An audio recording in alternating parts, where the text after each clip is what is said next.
Bu Bumi yang sedang siap-siap ingin mengikuti kegiatan, juga dengan Bapak Ibu afiliasi Sadar ID yang berada di partisipan maupun yang masih ada di kolom attendee. Sebentar saya naikkan. Saya orang paling bahagia malam hari ini karena bisa berdampingan dengan saudara saya seangkatan kuliah. Saya entah mau memperkenalkan diri beliau bagaimana ini, karena luar dalamnya 90% saya sudah tahu. Tapi alangkah baiknya saya bacakan CV dari beliau. Ini diberi nama dari orang tuanya, Sabil Zakaria. Jadi dari ayahanda Zakaria Lindrung itu menitipkan nama Sabil Zakaria dengan gelar akademik SPD. Adapun juga gelar non akademik beliau ini ada, jadi lengkapnya Sabil Zakaria SPD MPD CH CHT CNLP. Nah, apa yang gelar non akademiknya itu karena beliau ini mendapatkan di bidang NLP, hypnoteaching dan hypnolearning. Pak Sabil Zakaria ini lahir di Watampone 15 September 1979. Sudah berkeluarga dengan anak 4 orang. Jika membutuhkan nomor HP beliau, saya sebutkan dari awal. Nomor HP dan nomor WA beliau 0852 4073 5954. Ini akan saya kirimkan juga ke kolom chat buat Bapak Ibu, siapa tahu ada mau berinteraksi setelah kegiatan ini. Riwayat pendidikan beliau SD di Kabupaten Bone, SMP juga di Kabupaten Bone, sampai SMA di Kabupaten Bone. Kemudian melanjutkan pendidikan di jurusan pendidikan biologi FMIPA UNM, lanjut pasca sarjana konsentrasi manajemen pendidikan di tahun 2009 mendapat gelar MPD. Riwayat pekerjaan beliau mulai 2005 sampai 2007 adalah jurnalis radio Smart FM, kemudian kepala pemberitaan radio Smart FM 2007-2008. Tahun 2008 beliau terangkat PNS di SMA Negeri 1 Watampone, dan beliau juga dosen luar biasa di salah satu perguruan tinggi swasta di Kabupaten Bone. Organisasi beliau Ketua MGMP Biologi Bone, pengurus PGRI Kabupaten Bone, dan pengurus Ormas Wahdah Islamiyah Kabupaten Bone, dan terdaftar sebagai anggota IGI di Kabupaten Bone. Banyak sekali ini prestasi-prestasi beliau, salah satunya menjadi mengikuti pelatihan instruktur nasional Mapel Prakarya, BIMTEK Implementasi Kurikulum 2013, BIMTEK Peningkatan Kompetensi Berkelanjutan di LP 4 IPA Bandung. Sangat banyak, sampai terakhir di workshop PKB pembelajaran IBL dan STEM oleh MGMP dan P4TK IPA Bandung. Nah, berkaitan dengan materi malam ini, prestasi beliau kelas menulis guru biologi di Luwu Utara, kelas menulis artikel Gurupta, kelas menulis pena biru, kelas menulis artikel, kelas penulis kreatif. Sangat banyak ini, kalau saya bacakan bisa 2 tahun ini nggak selesai. Pokoknya sederetan, nanti saya kirimkan ke kolom chat sederetan aktivitas beliau di kepenulisan. Jadi beliau ini sangat aktif. Aktivis lainnya, beliau ini direktur lembaga Matiro Walie Education Care, trainer dan motivator di Speech B1 Owner, penerbit buku Syahada, owner Kaos 3 Kata, editor tetap di penerbit Syahada, dan tentunya beliau seorang book writer. Karyanya beliau sudah ada 8 mulai kumpulan cerita 4 musim cinta, buku ajar biologi reproduksi, kompilasi tulisan mencetak karakter mulia, sampai tulisan sekolah katulistiwa. Saya mungkin ada di slide-slide berikutnya, beliaukan ini. Karya kreatifnya, inovasinya sangat banyak, termasuk menciptakan Mars dan Logos Mansa. Ini sebuah prestasi yang luar biasa dari saudara saya. Tak terasa hampir 5 menit membacakan CV saja, jadi luar biasa panjangnya, itu pun saya hanya singkat-singkat kata. Selanjutnya, untuk efisiensi waktu, karena saya tahunya ini pasti Bapak Ibu bersemangat ingin lebih banyak berinteraksi dengan narasumber. Untuk sesi opening ini saya cukupkan untuk memperkenalkan diri Pak Sabil Zakaria. Saya lanjutkan ke sesi pemaparan materi, dan sekarang waktunya Pak Sabil Zakaria untuk share konten dan memulai materinya. Kita mulai. Silakan Pak Sabil. Waktu kurang lebih 60-an menit lah untuk pemaparan materi. Mudah-mudahan cukup untuk diskusi tanya jawab dari Bapak Ibu. Saya ulangi, Bapak Ibu yang ingin bertanya seperti biasa boleh dari kolom chat ataukah nanti antri di ketika raise hand. Saya rasa itu aturan main kita.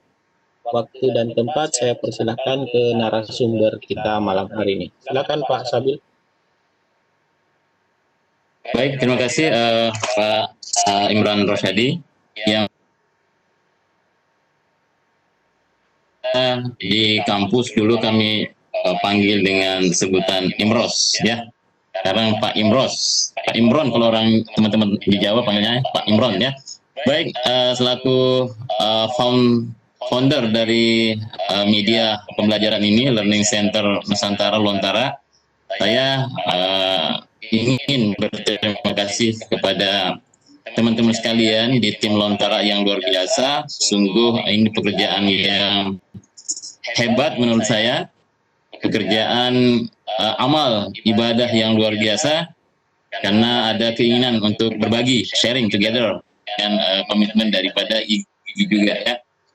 Teman-teman sekalian, sebagaimana yang disampaikan tadi,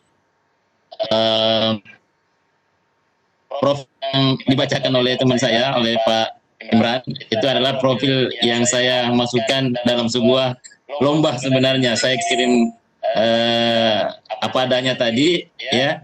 Yang tadi itu ada 8 buku yang pernah kami tuliskan, yang sebenarnya sudah ada tambahan 2. Jadi sudah ada 10 judul buku yang kami tuliskan, baik tulisan mandiri maupun secara borongan. Juga biasa bersama dengan teman-teman di IGI. Sekalian yang luar biasa, Masya Allah, sungguh kita berterima kasih kepada Allah Subhanahu wa Ta'ala, Tuhan Yang Maha Esa, Tuhan Yang Maha Kuasa, atas dipertemukannya kita pada malam hari ini. Tentunya itulah kesyukuran kita sebagai orang-orang atau insan-insan yang ingin berubah, ingin menjadi orang-orang yang berbeda daripada orang lain. Ya, kalau berbicara secara spesifik guru, maka kita adalah orang-orang yang ingin berbeda atau tampil dengan karya melalui buku. Karena tidak semua guru, secara khusus ya, tidak semua guru mempunyai minat dalam hal seperti ini untuk menuliskan buku, kecuali dipaksa dalam sebuah kewajiban kredit misalnya. Meskipun buku untuk saat ini menjadi sebuah pilihan untuk naikkan pangkat misalnya ya, Ibu Bapak sekalian. Baik, tema yang kita angkat pada malam hari ini sebenarnya kalimat provokatif ya, Ibu Bapak sekalian. Ayo terbitkan tulisanmu menjadi buku. Ya, sebagai teaser awal disampaikan oleh teman-teman Lontara bahwa jutaan orang sebenarnya di Indonesia, di dunia ini mempunyai begitu banyak ide, mempunyai banyak gagasan yang luar biasa, hanya pada tataran pemikiran atau di tataran lisan saja. Tataran pemikiran atau di tataran lisan. Kelemahan kita sudah paham ini, Ibu Bapak sekalian, teman-teman sekalian. Kelemahan kita adalah budaya tutur yang tinggi. Budaya tutur yang tinggi sehingga menjadikan ide, ucapan, verbal kita itu tidak tertuliskan. Tidak tertuliskan. Sehingga gagasan-gagasan yang brilian, gagasan-gagasan yang bernas, itu tidak bisa diwariskan kepada orang-orang lain, kepada orang-orang berikut, dan dinikmati oleh orang yang mendengarkan saat itu. Sekarang, apalagi misalnya yang saat ini terekam dan insya Allah akan dipakai atau dibaca, didengar oleh orang-orang yang akan datang berikutnya setelah generasi kita. Baik, Ibu Bapak sekalian.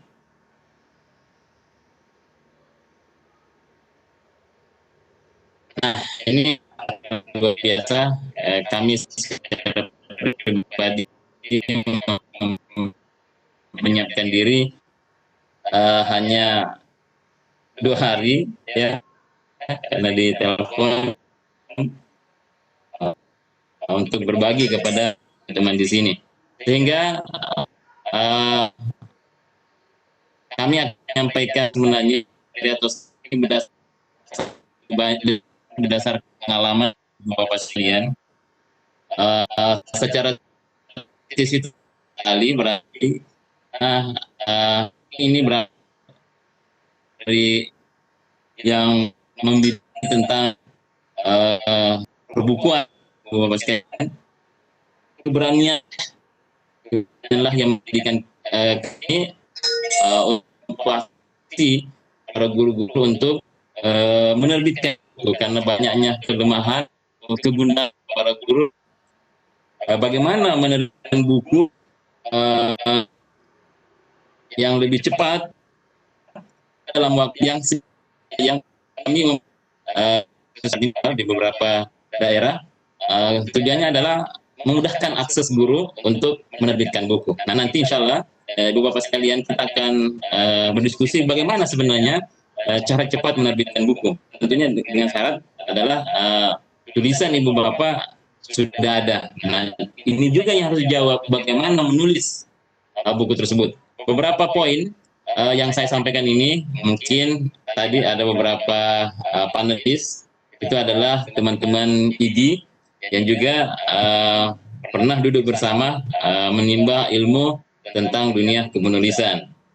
Tentunya difasilitasi oleh teman-teman di IG ya. Nah, kita mulai. Awalnya tadi kami sampaikan bahwa jutaan orang mempunyai tulisan sebenarnya, tapi apa yang ada di dalam pikirannya, apa yang ada dalam pikirannya, mereka umumnya mengatakan tulisan saya ini jelek, tulisan saya jelek, dalam artian bukan tulisan tangan ya, bukan tulisan tangan. Kalau tulisan tangan untuk saat ini Ibu Bapak sekalian, mungkin generasi muda ini rata-rata tulisannya jelek. Kenapa? Karena mengandalkan diketikan dan sebagainya ya. Yang kita maksud di sini adalah kekhawatiran para teman-teman calon-calon penulis ini untuk dibully misalnya ketika menyodorkan hasil tulisannya, takut, khawatir kalau diejek ya. Pengalaman kami teman-teman sekalian, Ibu Bapak, waktu mahasiswa kami sering menulis cerpen misalnya, dan ketika kami berikan kepada teman untuk dibaca, responnya banyak. Ada yang menganggap biasa-biasa saja, ada yang menganggapnya bagus, ada yang bahkan mencemooh dan sebagainya. Tetapi itu sebenarnya menjadi bagian daripada upaya membentuk mental kepenulisan kita, teman-teman sekalian. Karena penulis itu harus mental, harus tahan banting dan sebagainya. Ketika dibully misalnya atau dianggap tulisannya, itu cambuk yang sangat keras. Nah, tetapi ini masih menjadi mitos. Oh, tulisan saya jelek. Coba sering-sering men-share tulisannya Ibu Bapak sekalian kepada teman, sahabat. Apalagi sekarang media sosial melalui Facebook, Instagram, dan sebagainya, itu sebenarnya media yang paling bagus karena kita tidak berhadapan langsung dengan pembaca kita. Mereka mau membacanya, mau menuliskan komentar yang buruk, silakan, tidak ada masalah. Ya, nah itu pertama. Adanya anggapan bahwa tulisan kita jelek. Nah, solusinya nulis saja Ibu Bapak ya. Kemudian yang kedua, kita terlalu khawatir bahwa tulisan kita ini kurang yang meminatinya, kurang yang menyenanginya. Ya. Jangan sampai dia tidak senang misalnya ya. Nah, sebenarnya solusi yang paling baik ya, kita langsung masuk solusi, teman-teman sekalian, mencari orang yang meminati tulisan kita, ya, jangan disodorkan ke sembarang orang, tetapi sodorkanlah kepada orang-orang yang memang selama ini kita kenal, mempunyai kajian yang sama dengan tulisan yang kita tulis misalnya. Ya, tentunya kalau karena kita ini guru, ketika tulisan kita berbicara tentang guru, maka ketika kita sodorkan kepada guru, ya luar biasa kalau langsung menolaknya, ya kan? Setidaknya dia pasti respect bahwa ini adalah karya kita. Ya, itu mitos penulis pemula, teman-teman sekalian. Ya, orang yang belum pernah menerbitkan bukunya, ya, atau orang yang sama sekali tidak pernah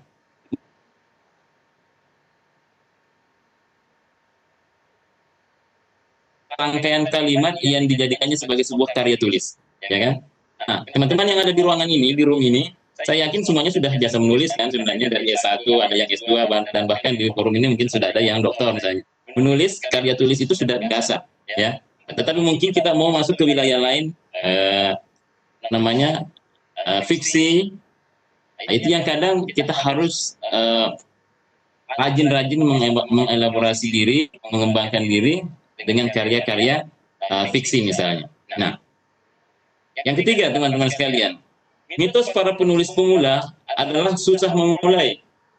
Ya, dalam dunia motivasi, kendala manusia yang pertama adalah melangkahkan kaki pertama. Itu memang, teman-teman sekalian ya. Melangkahkan kaki pertama itu adalah step yang paling sulit. Step yang paling sulit. Tetapi ketika Ibu Bapak sekalian sudah melangkahkan kaki pertama, langkah kedua, langkah ketiga, pada akhirnya Ibu Bapak akan berlari. Gerak cepat, berlari kencang, dan seterusnya. Bahkan sudah mendesak. Kita berbicara pengalaman, teman-teman sekalian. Ibu Bapak sekalian, yang saya banggakan, di penerbit syahada misalnya, saya berbicara skop di penerbit syahada, banyak sekali penulis-penulis pemula yang awalnya takut untuk menerbitkan karyanya. Ya, takut untuk menerbitkan karyanya. Saya ingin bercerita salah satu guru yang ada di Bone lah ya, yang ada di Bone. Menyerahkan naskahnya dalam keadaan malu-malu. Ya, menyerahkan naskahnya dalam keadaan malu-malu. Pada saat menyalurkan naskahnya ke kami, beliau mengatakan, kayaknya buku saya tidak layak terbit. Dia sudah membentengi dirinya. Nah, ketika itu saya katakan, oke, kita terbitkan. Kita terbitkan. Yang penting targetnya bukan untuk selling ke orang banyak. Yang penting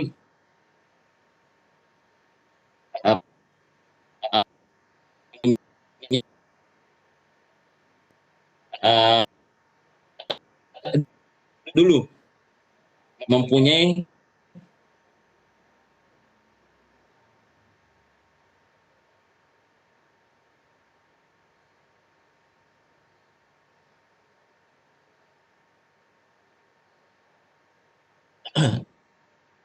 Sabil,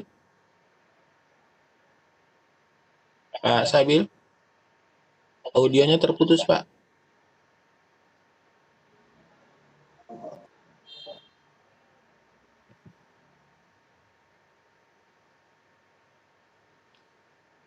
Ya, Bapak Ibu kita tunggu beberapa saat. Sepertinya audio dari Pak Sabil terputus.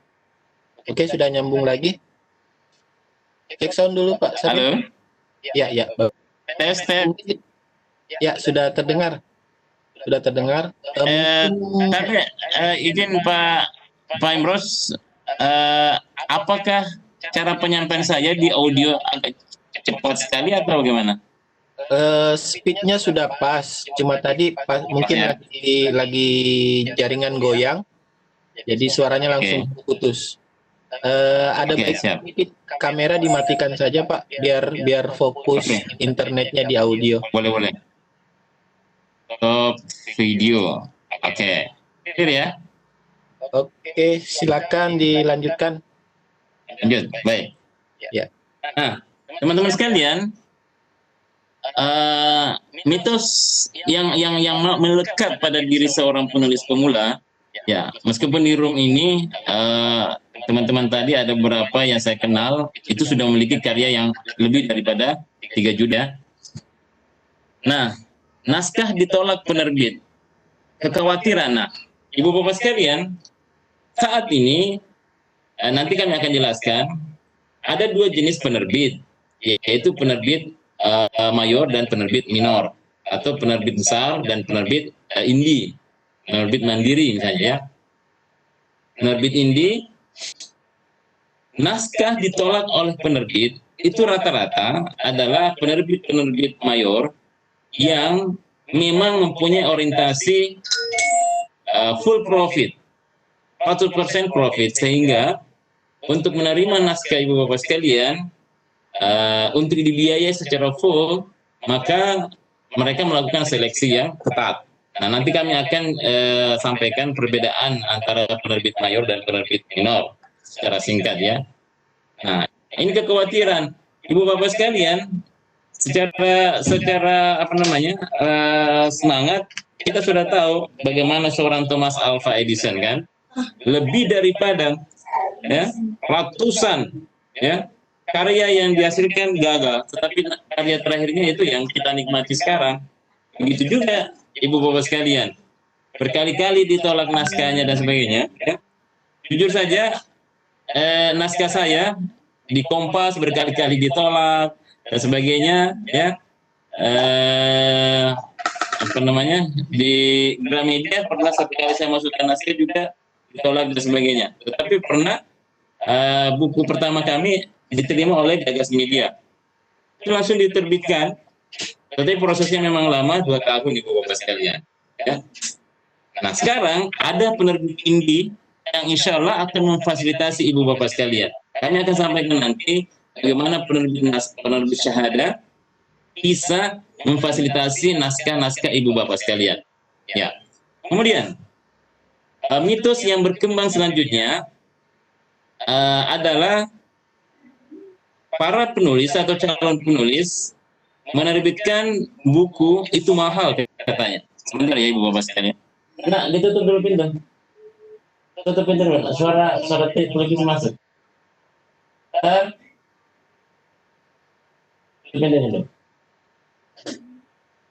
Oke, maaf ya Ibu Bapak sekalian. Nah, menerbitkan buku mahal. Padahal untuk kondisi sekarang, Ibu Bapak sekalian, kita sudah bisa menerbitkan buku dalam jumlah yang kecil atau dalam jumlah yang sedikit, ya, dalam jumlah yang sedikit. Kalau kami di penerbit syahada nanti ada sekitar minimal 30 eksamplar misalnya. Itu sudah bisa terjangkau oleh para penulis pemula. Baik. Nah, ketakutan kita yang lain yang bisa muncul adalah jangan sampai ketika kita jual putus, kan ada istilah ya, jual putus dan jual sistem royalti ya Ibu Bapak sekalian. Jual putus ke penerbit besar, kalau karya ini bestseller gimana? Ya, kita hanya dapat 5 juta, 10 juta dari harga satu judul. Nah, itu kekhawatiran kita. Kalau sekarang yang penting kita semangat berkarya dulu sebenarnya Ibu Bapak sekalian ya.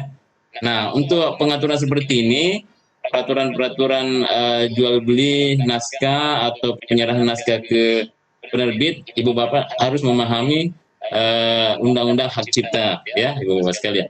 Kemudian royalti itu kecil. Sekarang penerbit itu 10-15% ada, tetapi 15% itu luar biasa ya Ibu Bapak sekalian.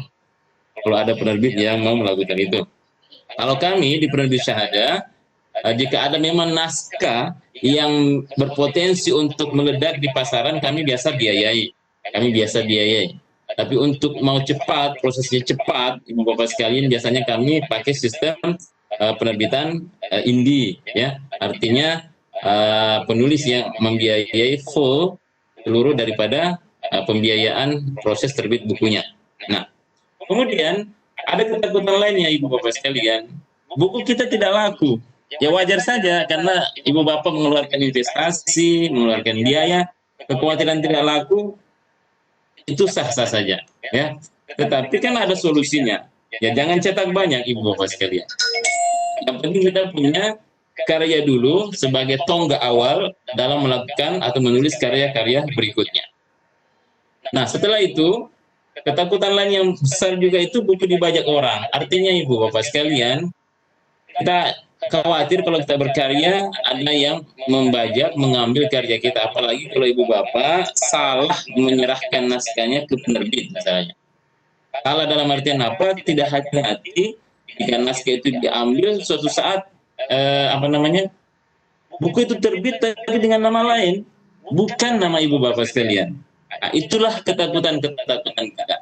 Oleh karena itu solusinya jika memasukkan ke penerbit, pilihlah penerbit yang ada yang dikenal ya Ibu Bapak di dalamnya, supaya Ibu Bapak tidak khawatir naskahnya dibawa lari orang dan sebagainya ya. Nah itu ketakutan inilah yang akan kita pecahkan ya Ibu Bapak sekalian. Nah, untuk memotivasi kita, kenapa sebenarnya kita perlu menulis dan kenapa kita perlu mempublikasikan tulisan kita melalui buku. Nah, untuk guru Ibu Bapak sekalian, kita sudah paham semuanya. Jika Ibu Bapak menulis buku, akan mendapatkan kredit poin. Itu sebagai guru ya, guru dan dosen. Seperti ada yang dosen di sini. Kalau guru akan mendapatkan kredit 3, ya, akan mendapatkan kredit 3 ketika diterbitkan dicetak dan diterbitkan oleh penerbit yang ber-ISBN.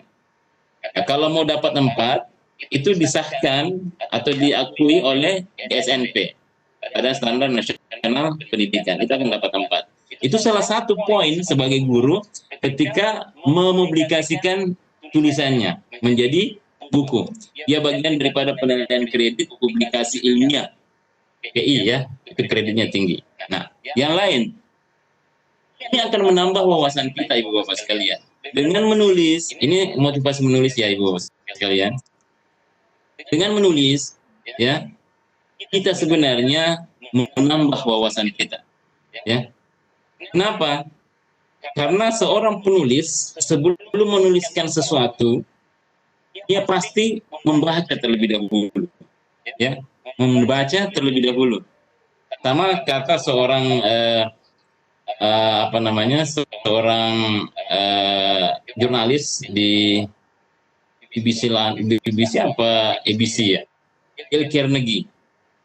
Dia mengatakan untuk menjadi seorang pembicara yang baik, yang harus dilakukan adalah menjadi pendengar yang baik terlebih dahulu. Untuk menjadi penulis yang baik, menurut kita ya harus menjadi pembaca yang baik dulu Ibu Bapak sekalian ya. Tidak mungkin kita bisa menulis kalau tidak mempunyai banyak referensi. Meskipun itu fiksi. Nah, yang kedua, justru menyehatkan kita Ibu Bapak sekalian. Dengan menulis, bisa mencegah penyakit Alzheimer dan kerusakan otak. Kenapa? Para penulis, ya Ibu Bapak sekalian, akan berpikir terus. Dia akan merancang, jadi otaknya bekerja terus. Kan, daya ingatnya bisa kuat, karena misalnya ingin mengulang sejarah, menuliskan pengalaman, dan sebagainya. Maka otaknya akan bekerja, itu secara teorinya. Nah, kemudian yang ketiga Ibu Bapak sekalian, kita, ya, tetapi mudah-mudahan ini tidak menjadi tujuan utama ya. Artinya jangan sampai Ibu Bapak sekalian menerbitkan buku pertama, justru bukunya tidak laku misalnya, waduh, saya tidak dapat keuntungan finansial. Waduh, berhenti menulis. Saya nulis ini kok malah rugi ya. jangan ibu bapak sekalian. Berhenti berpikir seperti itu. Ya. Keuntungan finansial insya Allah akan ikut belakangan. Ya, akan ikut belakangan. Yang penting ibu bapak berkarya, dan berkarya. Suatu saat akan ada karya ibu bapak sekalian yang kecantol oleh sponsor, oleh promotor, oleh donatur, atau gimana ya, yang akan membantu penjualan ibu bapak sekalian. Ya, itu.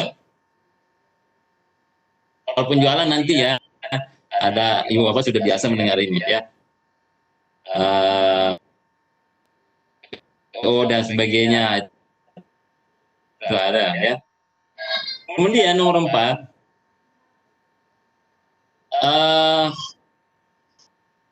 open minded, pasti terbuka dirinya menerima diskusi dan sebagainya. Ya, diskusi dengan orang lain. Ya.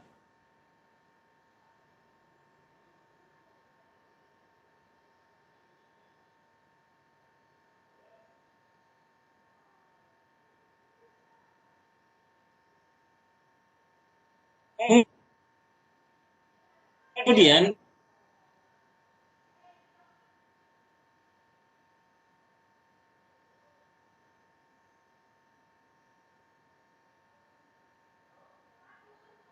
nomor 5, disegani.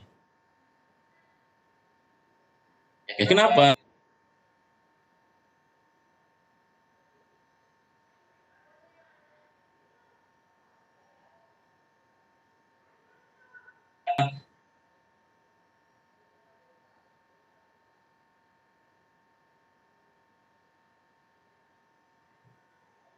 Bapak sekalian, kalau karya-karya kita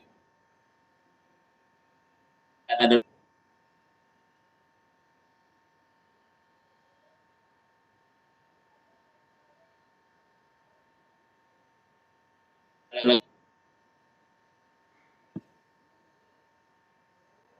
misalnya buku-buku yang mengandung nilai suaranya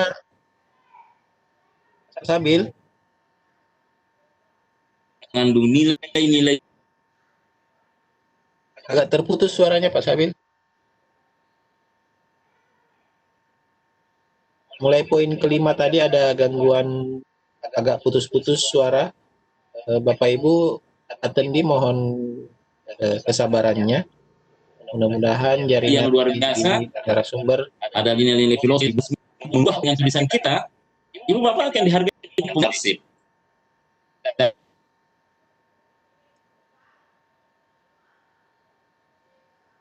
Teman-teman sekalian,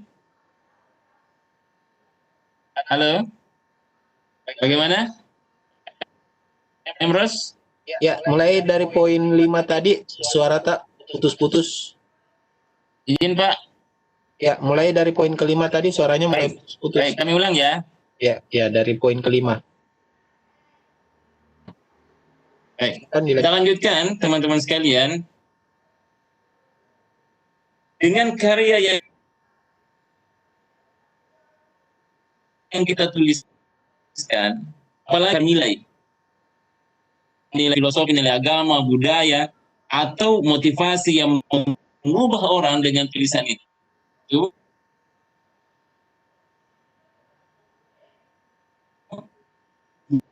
Itu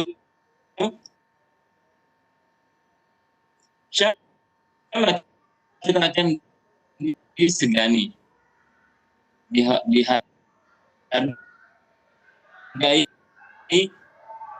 ibu bapak dengan hasil pemilihan. Kita mengenali sebagai tokoh yang rajin, sangat rajin menulis. Dia penulis yang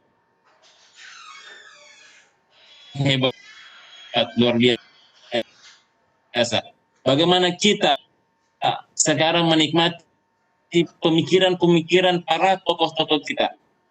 Itu karena tulisan mereka yang luar biasa tentang Indonesia.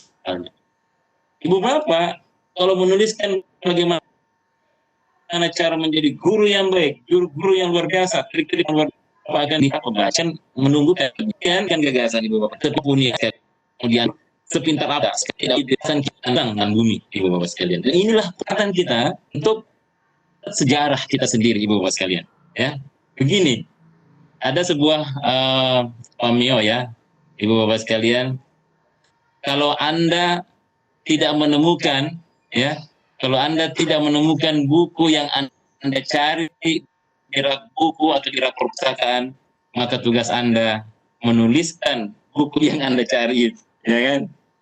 Saya bilang ya, jika Anda tidak menemukan buku yang Anda cari di rak perpustakaan atau apa saja, maka Anda lah yang harusnya menulis buku itu. Kayak gitu ibu bapak sekalian. Ya. Kemudian kenapa kita perlu menulis? Itu personal branding ibu bapak sekalian. Personal branding. Orang akan mengenal ibu bapak sekalian melalui tulisan-tulisannya. Ya kan? Kan begitu. Dari mana kita tahu seseorang, ya, misalnya Terelie, karya-karyanya yang banyak kritik sosialnya, cinta, budaya, itu personal branding yang dia bentuk pada dirinya, ya kan? Atau penulis-penulis yang lain. Dan yang terakhir, 8 adalah investasi masa depan. Karena nama kita, usia kita itu pendek ya ibu bapak ya kan? 60, 70, 80 luar biasa kalau ada 90 sampai 100. Tetapi gagasan kita dalam bentuk buku itu akan tersimpan. Itu akan tersimpan. Sejarah akan mencatat itu ya, bapak sekali. Nah, sebagai semangat saja ya ibu bapak sekalian, ini buku kami, jujur saja inilah karya bersama teman-teman. Saya bersama penulis-penulis terkenal di sini ya. Saya numpang nama waktu itu. Di sini banyak penulis-penulis naskah film, naskah sinetron, ya. Ini terbit 2010, royaltinya lumayan ibu bapak sekalian, kami dikirimkan transfer setiap bulan waktu itu. Nah, yang bagian terakhir ibu bapak sekalian lihat, jika kita menulis ramai-ramai, apalagi gabung dengan penulis terkenal, kita juga bisa ikut terkenal ya itu. Makanya ada istilahnya menulis bareng ibu bapak sekalian. Penulis syahada biasa melakukan itu, menulis bareng bersama guru-guru, mengajar. Nah, untuk informasi awal, kami sedang merancang sebuah event, insya Allah nanti, yaitu event menulis petuah guru. Ya, itu berakhir tanggal 15 Oktober nanti bu sekalian. Ya, kami belum share kemana-mana sih, baru beberapa. Nah, ini buku yang kami terbitkan mandiri, ya, terbitkan sendiri sejak penerbit syahada berdiri. Syahada berdiri tahun 2016 ibu sekalian. Ya, ini keuntungannya ketika kita menerbitkan sendiri melalui penerbit indie, ya ini keuntungan yang kita bisa dapatkan ketika terjual jauh lebih besar. Ya, penjualan kita di jaringan internet sekarang. Nah, ini perbandingan ketika kita menerbitkan di penerbit besar dan penerbit indie seperti di penerbit syahada. Nah, ibu bapak sekalian, saya akan menyampaikan ini singkat saja ya, karena ini bukan workshop, maka saya hanya sampaikan ini. Tahapan menulis pun bukan ini tidak terlalu baku ya ibu bapak sekalian, yang umum-umum saja. Ya, yang pertama, ibu bapak harus mempunyai konsep dulu ya. Saya mau menulis buku apa? Buku sejarah, buku sosial, buku fiksi, non fiksi, itu harus ibu bapak tetapkan dulu ya. Kemudian boleh memulai judul, boleh juga di belakangan penulisan judulnya ya ibu bapak sekalian. Nah, yang penting adalah apa kelebihan pembeda buku bapak dengan buku-buku yang pernah ada. Ya, buku-buku yang pernah ada itu harus berbeda dengan buku yang ibu bapak buat. Nah, ini yang penting. Kalau kekuatan dan kelebihan buku yang bapak miliki bagus, itu insya Allah akan dicari ya. Kemudian ibu bapak sekalian, seperti saran Terelie, banyaklah melakukan riset sebelum menulis. Ya, kata Terelie begini, menulis itu sebenarnya cepat sekali, bisa sampai 1 bulan untuk sebuah novel. Tapi risetnya yang lama, bisa 6 bulan, bisa 8 bulan risetnya ya. Ini kelemahan daripada konten-konten penulisan kita karena lemah dalam meriset ya. Kemudian agar mudah ibu bapak sekalian menulis buku, ibu bapak buat polanya dulu deh ya, buat polanya, mapping bukunya dibuat dulu ya. Ini kami ambil dari saat mengikuti workshop yang dilaksanakan justru oleh IGI ya. Ini pelatih kita ya yang sempat ikut bersama saya waktu itu, tahulah pola ini ya. Kemudian ibu bapak sekalian, sebelum menulis, kumpulkan materi dulu, kumpulkan bahan-bahan atau referensi dan sebagainya dari berbagai macam buku langsung ke internet, jurnal, digital book dan sebagainya. Itu boleh ya. Setelah itu ibu tulis saja ya, ibu bawa tulis. Dan saran saya adalah caranya nulis, jangan nulis satu paragraf diedit lagi, tidak, selesaikan dulu idenya, gagasannya, setelah itu baru disunting sendiri, swasunting istilahnya ya, swasunting, dibaca sendiri, diedit sendiri, setelah itu dilakukan perbaikan atau revisi. Boleh juga perbaikannya diberikan kepada teman atau orang yang mempunyai kajian yang sama dengan tulisan kita, itu akan lebih enak ya, akan lebih nyambung. Jangan berikan, misalnya ibu bapak bukunya adalah novel tentang percintaan, tetapi ibu bapak memberikan kepada orang yang tidak suka membahas tentang dunia cinta-cintaan begitu kan, tidak nyambung ya. Ataukah ibu bapak mau menulis tentang keagamaan, tetapi orang tersebut malas mengkaji, jangan. Yang sama irama kita, frekuensi kita sama ya ibu bapak sekalian. Kemudian setelah dianggap bagus, layak dan sebagainya, kirim draftnya ke penerbit. Jangan dulu naskahnya yang lengkap ibu bapak sekalian ya, draftnya dulu. Kalau mau ke penerbit besar, draftnya dulu, jangan langsung naskahnya, itu bahaya itu ya. Draftnya dulu untuk dipelajari, nunggu 1 bulan 2 bulan. Bahkan buku pertama saya itu 2 tahun ibu bapak baru terbit. Itu kalau di penerbit besar ya. Kalau di penerbit indie seperti di penerbit syahada, ya 1 bulan bisa, 2 pekan sebenarnya kalau tidak terlalu lama proses layoutnya, itu bisa cepat ya. 1,5 bulan paling lambat itu ya. Itu paling lambat. Nah, berapa lama seorang bisa menulis sebuah buku? Kalau seorang Terelie menulis novel itu sekitar 1 bulan atau 5 pekanan saja. Luar biasa. Tetapi dia katakan tadi risetnya yang lama. Nah, tergantung juga Anda ya, ibu bapak sekalian, ada di tangan kita, ataukah motivasi yang melekat pada diri kita dalam menulis. Motivasi dari teman-teman. Saran saya sih sebenarnya begini. Ya, yang sulit menerbitkan buku secara sendiri dulu, boleh menerbitkan buku secara borongan atau keroyokan, karena di dalamnya ada motivasi, ada kita saling memotivasi antara tim penulis itu dulu lebih mudah ya. Kumpulan artikel, kumpulan opini, kumpulan best practice misalnya untuk guru, kumpulan cerpen, kumpulan puisi. Bersama IGI pernah kami lakukan itu, kumpulan puisi Ramadan, itu lebih dari 100 puisi ya, lebih dari 100 puisi, dan lebih daripada berapa orang itu ya, hampir 80-an penulis tidak salah. Itu sah-sah saja, tidak ada masalah. Itu branding dulu atau awal kita punya buku secara resmi lah ya, ber-ISBN lagi ya. Baik, ibu bapak sekalian. Nah, kondisi nyaman, kondisi baik, inilah yang menyebabkan kita bisa menulis lebih ini ya. Sumber inspirasi itu dari mana saja ya ibu bapak sekalian, dari cerita teman, dari masalah teman, dari membaca Facebook, dari membaca di mana saja ya. Saran saya adalah perbanyaklah kawan, teman diskusi, relasi, dan perjalanan hidup. Perjalanan hidup. Touring dan sebagainya, itu banyak sekali tempat-tempat sumber-sumber inspirasi ya. Rajin-rajinlah ke perpustakaan dan sebagainya. Ini motivasi saja, saran kepada teman-teman yang sama sekali memang belum pernah menulis buku ya.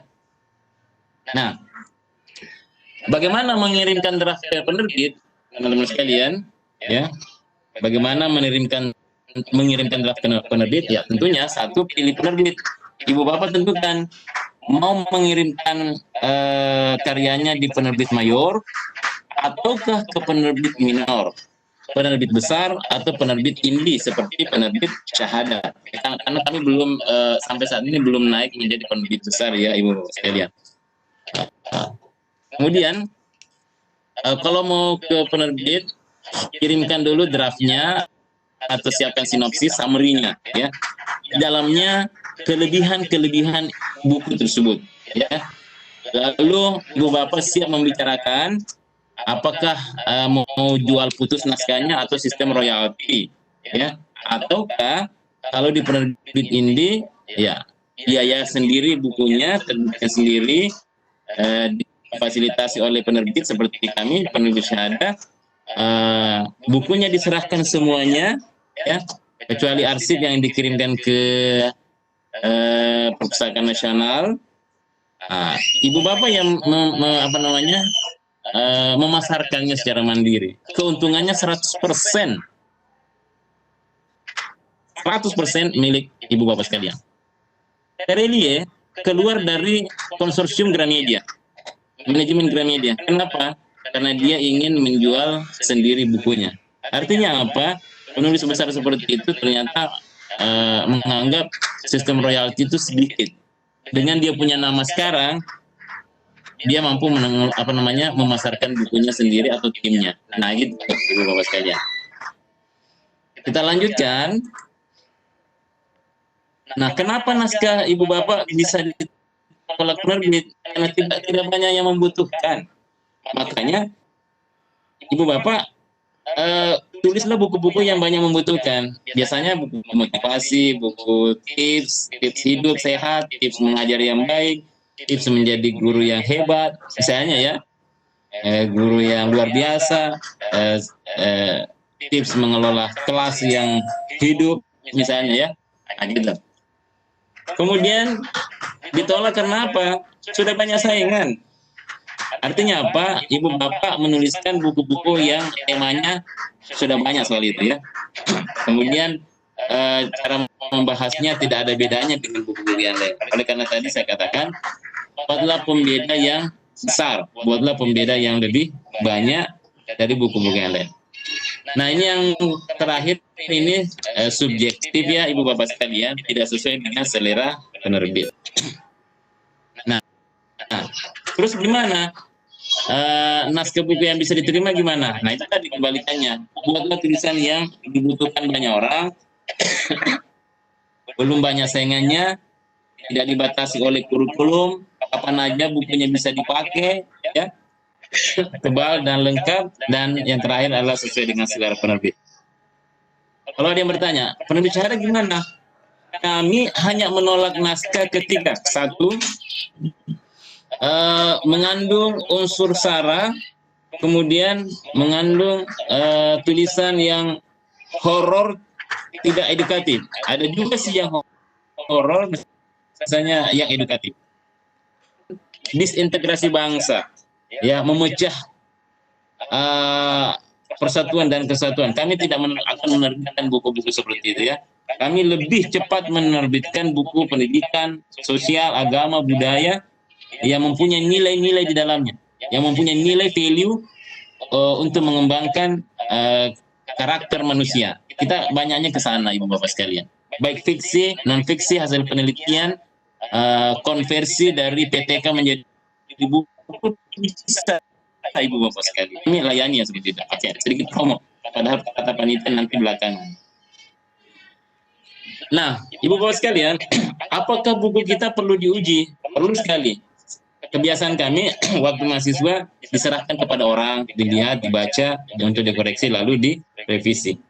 Seperti kata saya tadi, carilah teman, sahabat yang mempunyai frekuensi yang sama dengan karya-karya tulisan kita ya. Jangan orang yang bertolak belakang dengan tema yang kita angkat ya. Nah, penerbit mayor dan minor. Apa perbedaannya Ibu Bapak sekalian? Kita lihat satu-satu. Saya akan jelaskan ini secara cepat karena kata Pak Imran tadi sampai jam 9 ya. Oke, yang pertama, dari segi biaya, ya, penerbit mayor membiayai penerbitan buku penulis. Kalau minor, penerbit indie itu dibiayai oleh penulis. Oke, ISBN, kami sama, ISBN-nya sama, ya. Setiap buku yang kami terbitkan sama dengan ISBN penerbit mayor. Tidak ada bedanya. Ya, semua terdaftar di Perpustakaan Nasional Jakarta dan terindeks secara internasional. Kemudian, naskah. Seleksi naskah di penerbit mayor sangat ketat. Bisa sampai 1 tahun, 2 tahun, baru diterbitkan. Itu kalau diterbitkan. Itu kalau diterbitkan. Ya, itu Ibu Bapak sekalian. Kalau sekarang gimana? Penerbit mayor sangat selektif. Hati-hati. Kenapa? Karena dunia digital sekarang, naskah-naskah buku teman-teman itu bisa diupload di ini. Mereka kalau mau mencetak berpikir besar. Ya, kalau penerbit indie kan mencetaknya sedikit, jadi tidak ada masalah. Ya, Ibu Bapak sekalian. Kalau di penerbit indie, naskah tidak terlalu ketat. Dalam artian apa? Kami mempercayakan kepada penulis bahwa naskah itu bukan plagiat. Itu yang kami percayakan. Yang kami bangun adalah sistem kekeluargaan. Ya, janganlah pernah ada plagiatisme. Tetap itu yang kami motivasi kepada teman-teman penulis. Kemudian waktu terbit, kalau penerbit mayor lama, Ibu Bapak sekalian, ya lama karena harus melalui beberapa tahap yang sangat ketat. Seperti kata saya tadi. Kalau kita singkat, karena kita saling berdiskusi secara intens dengan penulis. Kemudian, Ibu Bapak sekalian, penyebaran buku, kalau penerbit mayor pasti lebih luas ya Ibu Bapak sekalian, mereka punya jaringan selling dan marketing yang bagus. Sedangkan kalau penerbit indie mengandalkan penyebaran informasi lewat online, internet, dan sebagainya. Kemudian perbedaan selanjutnya jumlah cetakan, kalau penerbit mayor itu paling sedikit 1.000 eksemplar, 1.000 sampai 3.000 eksemplar, teman-teman sekalian. Kalau kita 30 sampai 500 itu bisa tergantung penulisnya ya. Terus ada naskah yang pernah kami terbitkan paling besar itu adalah 2.000 eksemplar. Pernah kami terbitkan 2.000 eksemplar dan ada buku 1.000 eksemplar ya. Rata-rata main 150-an untuk penulis-penulis pemula. Selanjutnya kesuksesan penjualan itu kecil sih. Saya gabung dengan royalti ya. Kecil untuk jika diterbitkan di penerbit mayor 10%. Tapi kalau kali banyak kan banyak juga ya teman-teman sekalian, banyak juga. Kalau di minor 100% milik penulis. Tetapi karena dicetak sedikit ya untungnya juga kelihatan kecil. Tapi insya Allah kita kan tidak bermain di wilayah penjualan yang dominan. Kita bermain di wilayah kekaryaan. Kita berkarya untuk menulis ya. Baik. Nah, Ibu Bapak sekalian, ini kita harus tahu mengenai undang-undang tentang hak cipta. Kira itu kita akan ini ya berdiskusi banyak. Ada kalimat motivasi dari Ali bin Abi Thalib. Jika telah ilmu dengan tinta, karena dengan tinta kita bisa menyebarkan ilmu kita kepada orang lain, teman-teman sekalian. Ya, if I waited till I felt like writing, ya, kamu tidak akan pernah menulis, teman-teman sekalian, kalau menunggu menjadi mahir, ya kan? Nah, terakhir kata Pramudia, ya, kita boleh bisa pandai setinggi langit, tapi kalau tidak menulis, kita akan hilang dari masyarakat dan sejarah. Ya, itu aja sih teman-teman sekalian. Saya lebih fokus mau berdiskusi dengan Ibu Bapak sekalian ya, yang ada di room ini. Yang selanjutnya adalah promo. Ini nanti aja ya. Ini saat kita berdiskusi di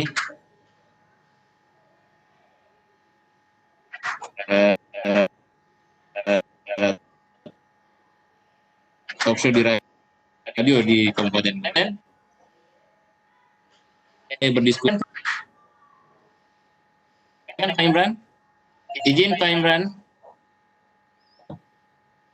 Oke, terima kasih paparan materi yang luar biasa dari narasumber kita Pak Sabil Sakaria. Saya yakin Bapak Ibu kepengen memiliki materi yang tadi dipaparkan. Silahkan cek di kolom chatnya. Panitia Lontara sudah mengirimkan link dari paparan materi narasumber malam ini, juga terkait presensi kehadiran Bapak Ibu malam hari ini. Saya sampaikan bahwa presensi kehadiran tidak ada sangkut pautnya dengan sertifikat atau apa. Ini hanya bukti pelaporan kami ke PSNK bahwa kegiatan Lontara tetap berlangsung dengan jumlah partisipan seperti yang terlampir di presensi. Baik, kita masuk ke sesi diskusi tanya jawab. Buat Bapak Ibu yang ingin ngobrol langsung dengan narasumber, boleh sekarang raise hand ataukah mengirimkan pertanyaannya di kolom chat.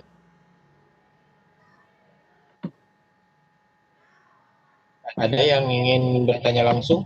Silakan raise hand. Baik, saya persilahkan Pak Wasto. Bapak atau Ibu Wasto ini?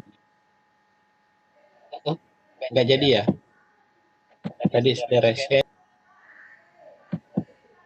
Bapak atau Ibu Wasto Pujawi? Pak Wasto. Pak Wasto. Pak Wasto, halo? Ya. Pak, silakan. Ya. Ini Assalamualaikum warahmatullahi wabarakatuh. Waalaikumsalam warahmatullahi wabarakatuh. Saya dari Bekasi ini, Kabupaten Bekasi, Jawa Barat.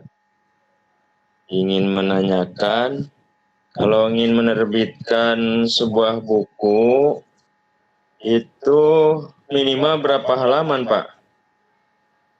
Halo? Baik. Ya, silakan. Kita Pak Imran langsung interaktif saja, Pak. Iya, interaksi langsung. Baik. Terima kasih Pak Wasto Pujawiatna. Terima kasih banyak Pak Wasto Pujawiatna atas apresiasinya.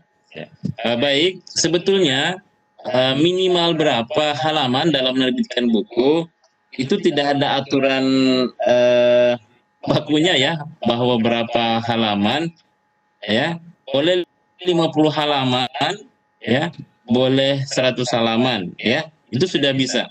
Tapi biasanya Pak, kami sarankan kepada guru nulislah buku di atas 100 halaman, antara 100 sampai 150 halaman. Itu kami sarankan saja, tidak menjadi sebuah ketentuan.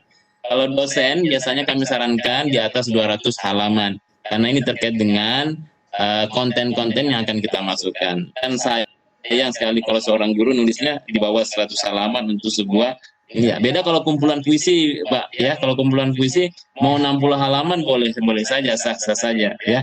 Jadi tidak ada masalah.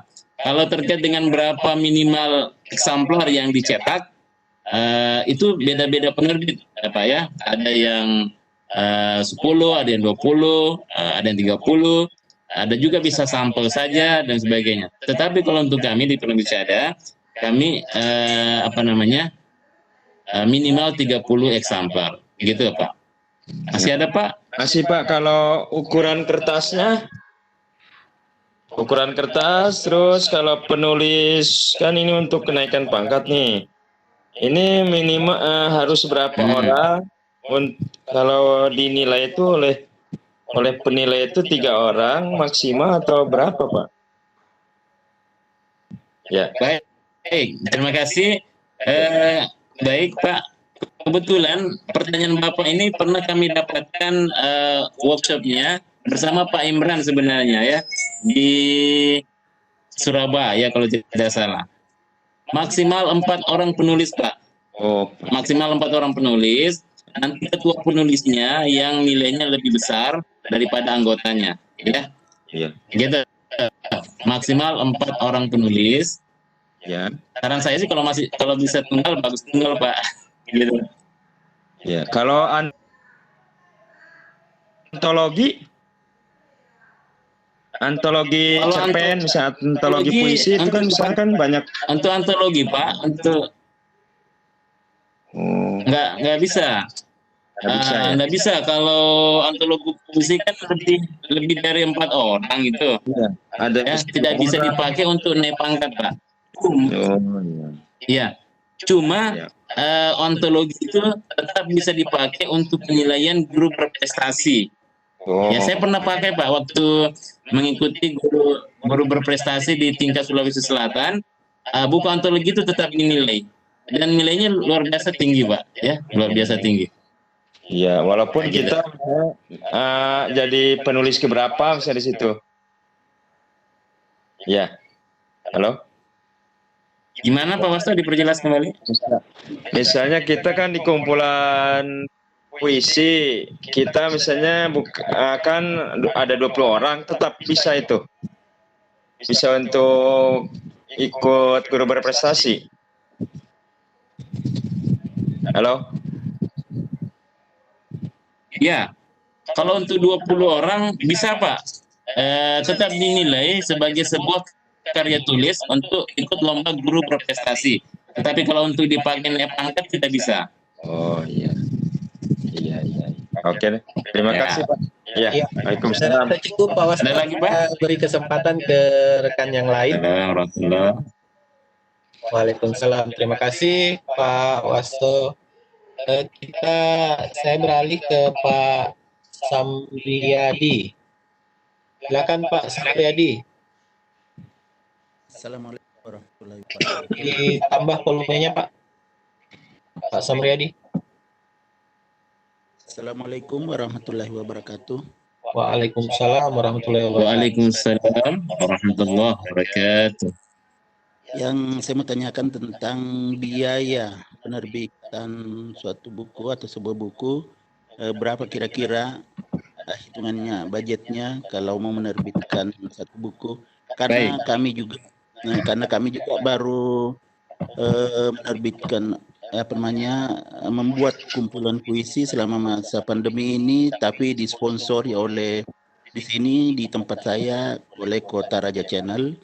Karena saya di Tenggarong, Kutai Kartanegara, jadi kami tidak tahu berapa. Kalau satu buku yang ini, yang standar biasanya berapa kira-kira biayanya? Baik Pak.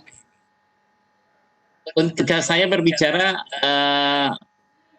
memakai polanya syahada ya Pak Samriyadi. Iya.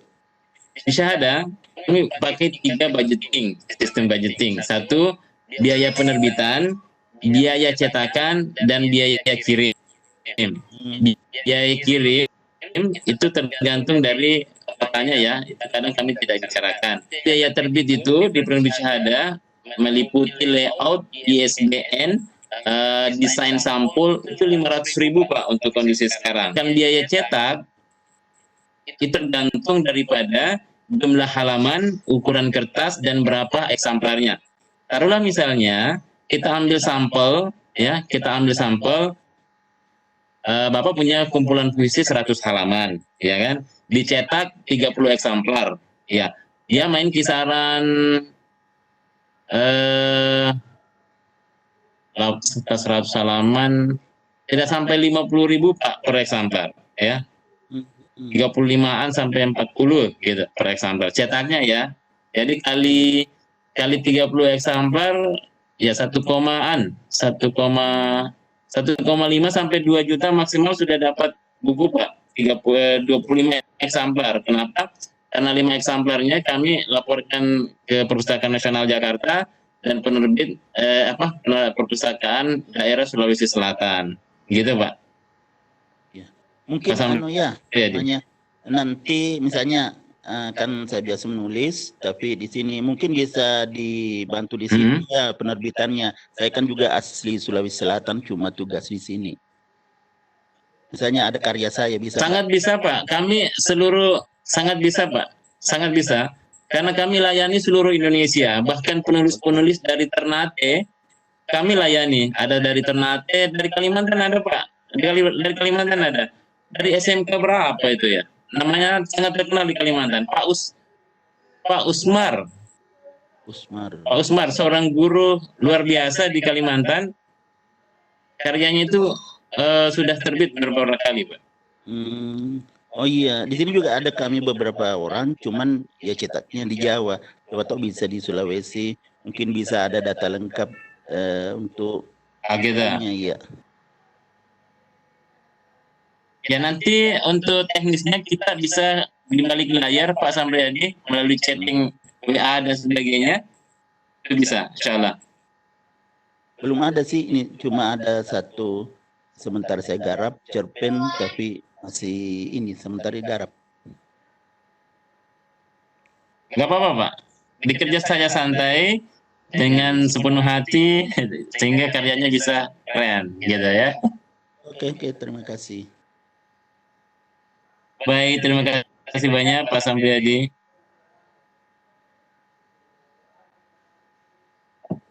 Baik, terima kasih Pak Ada Samriyadi. lagi Pak Imran? Masih banyak yang raise hand. Saya sampaikan buat diskusi langsung interaktif. Mohon sekitar 5 menitan saja per orang karena ini antriannya banyak. Saya beralih ke yang raise hand berikutnya, ada Pak Saleh Lebeharia. Silakan Pak Saleh. Terima kasih Pak atas kesempatan yang diberikan kepada saya Pak. Assalamualaikum. Waalaikumsalam warahmatullahi wabarakatuh. Waalaikumsalam warahmatullahi wabarakatuh. Yang ingin saya tanyakan Pak, yang pertama Pak, cara kita menghindari plagiat Pak. Yang kedua, bagaimana supaya kita Pak tidak kehabisan ide-ide dalam mengembangkan sebuah tulisan Pak. Terima kasih Pak. Baik. Terima kasih banyak Pak Saleh. Pertanyaannya sangat menarik, luar biasa. Bagaimana menghindari plagiat? Yang pertama jangan plagiat Pak ya. Ini kalimat ekstrimnya ya. Bagaimana menghindari plagiat? Ya jangan plagiat. Tetapi teknisnya begini Pak ya. Kalau yang cenderung membuat kita plagiat adalah ketika kita menuliskan artikel-artikel atau buku-buku yang sedikit berbau ilmiah kan. Biasanya kami latihkan kepada teman-teman agar tuliskan aja dulu ya ide konsepnya tanpa melihat sumber misalnya. Nanti setelah setelah mempunyai kalimat misalnya satu halaman untuk menguatkan teori kita, pandangan kita melalui sumber atau pendapat orang lain, maka kita mencari sumber yang resmi. Ya, sumber resmi di mana biasanya kita menggunakan Google Scholar misalnya Pak, dan kita mengutip. Kalau sistem pengutipan insya Allah di Ibu Bapak saya yakin punya ilmu itu sistem pengutipan yang membuat kita seperti plagiat Pak Saleh adalah cara kita mengutip. Nah, cara kita mengutip ini harus dijaga dengan baik. Sistem pengutipan itu kan banyak ya. Ada sistem NLA ya, yang banyak sekali ya, Chicago dan sebagainya. Itu yang harus dipahami dulu sistem pengutipan. Kalau cocok cara pengutipan kita, maka Ibu Bapak sekalian akan terhindarkan dari plagiatisme yang dimaksudkan tadi ya. Tetapi yang pertama paling dasar adalah semangatnya untuk tidak plagiat. Itu aja dulu yang perlu kita semangati ya Pak Saleh. Kemudian yang kedua tadi adalah bagaimana agar kita tidak kehabisan ide. Sering-seringlah membaca buku. Insya Allah, sering-seringlah berdiskusi dengan orang lain tentang tema-tema yang unik, tema-tema yang bagus. Insya Allah tidak akan pernah kehabisan ide. Perbanyaklah pengalaman, seringlah berkumpul dengan komunitas-komunitas kepenulisan. Di situ ide berkembang liar, Pak. Sangat liar, sangat luar biasa. Saya mengikuti banyak komunitas-komunitas kepenulisan. Karena apa? Terus saja belajar berdiskusi dengan orang-orang. Bahkan yang jauh lebih mudah, kita bisa menemukan ide-ide. Ide itu tidak pernah habis, Pak. Iya, kita aja yang tugasnya mengelaborasi, mengolah ide tersebut. Ya, saya kira begitu, Pak Saleh. Iya, Pak. Terima kasih, Pak. Sama-sama, Pak Saleh. Terima kasih buat Bapak Ibu yang sudah bertanya. Saya mohon diturunkan raise hand-nya biar tidak double saya panggil. Saya beralih dulu ke penanya di kolom chat.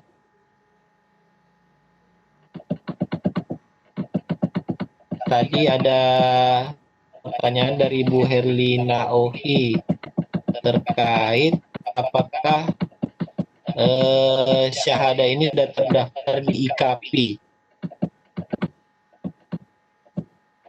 Ya, begitu pertanyaan. Apakah Syahada sudah terdaftar di IKP? Karena penulis biasanya mencari penerbit yang sudah anggota IKP. Kemudian ada pertanyaan berikutnya, apa biaya penerbitan dilihat dari jumlah halaman dan warna? Dua itu pertanyaan dari Ibu Herlina Ohi. Silakan Pak Sabil. Baik, terima kasih Ibu Herlina. Luar biasa, Masya Allah. Saya lanjut ke pertanyaan kedua dulu. Mencetak buku itu tergantung dari satu jumlah halamannya, Ibu. Kemudian ukuran bukunya A5 sampai ke bawahnya A5, kemudian buku saku, ada juga buku UNESCO atau B5, ada juga buku A4. Rata-rata itu yang kami fasilitasi, ya, itu Ibu Bapak sekalian. UNESCO biasanya kalangan dosen yang menggunakan itu.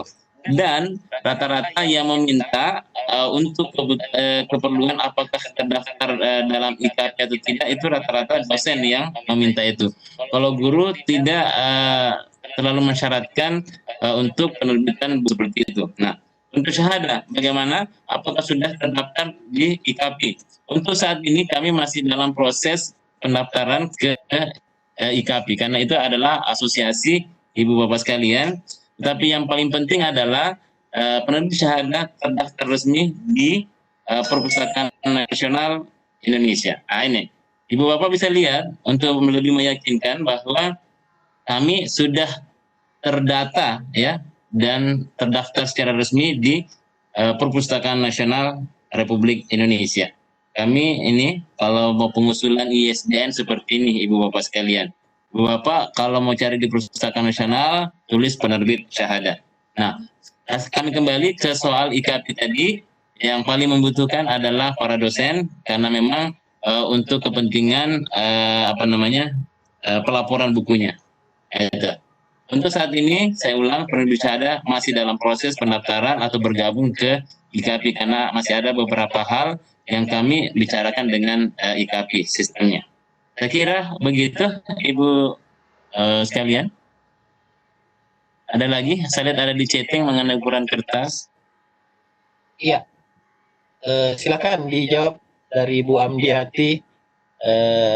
Amdiati Amra ini salah satu tim Lontara juga, tentang bagaimana ukuran kertas, biaya, sama apakah terkait ada biaya dan lain-lainnya. Silakan Pak Sabil.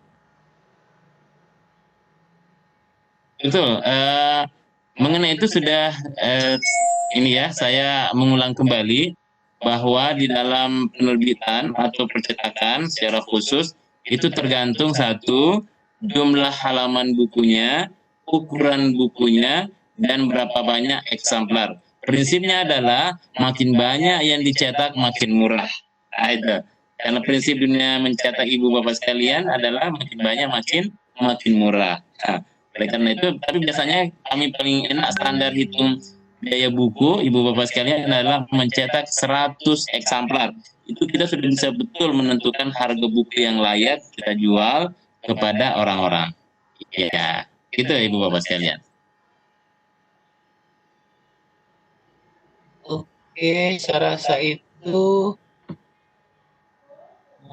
dari penanya berikutnya di kolom chat. Ada dari Ibu Syahda Puspita Husada. Beliau bertanya, bagaimana kalau saya membukukan cerita dari murid-murid saya? Jika saya hanya menghimpun saja, bagaimana format atau caranya? Mohon arahannya. Sekian Pak Sabil, bagaimana? Silakan dilanjut jawabannya. Betul. Baik, terima kasih. Bertanya. Ya. Kalau guru mengumpulkan karya siswa. Oke. Beberapa buku memang kami sudah terbitkan seperti itu. Salah satunya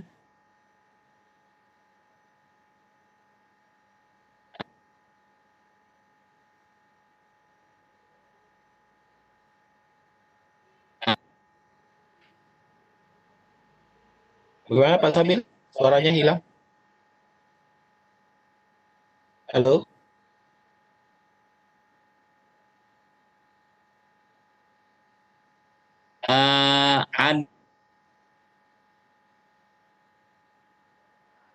Ada penulis dari Kabupaten Agak terputus suaranya Pak Sabil. Maros, Sulawesi Selatan. Ya, mohon kesabarannya Bapak Ibu karena mungkin jaringan internet di tempat narasumber sedikit yang Ya, ya bisa diulang jawabannya tadi terputus. yang mengumpulkan cerita Ya, masih terputus kendala sinyal yang goyang di tempat narasumber. Kita menunggu seperti tadi sekitar 5 menitan sinyalnya pulih kembali jadi suara kembali bagus.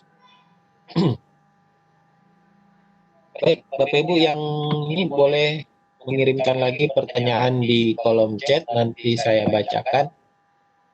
Saat ini narasumber audionya terputus karena faktor jaringan, tapi beliau masih ada di room ini, tidak terlempar keluar. Jadi mohon kesabarannya menunggu jaringan internet di tempat narasumber kembali pulih.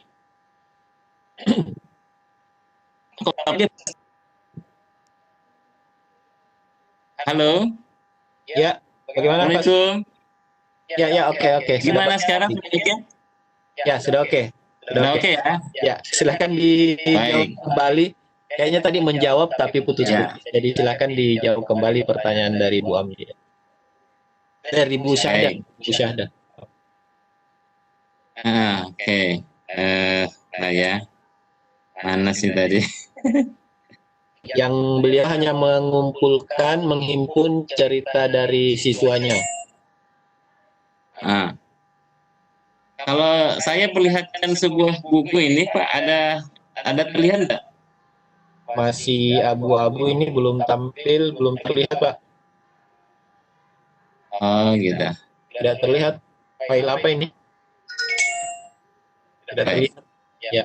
Saya share. Oke, ini.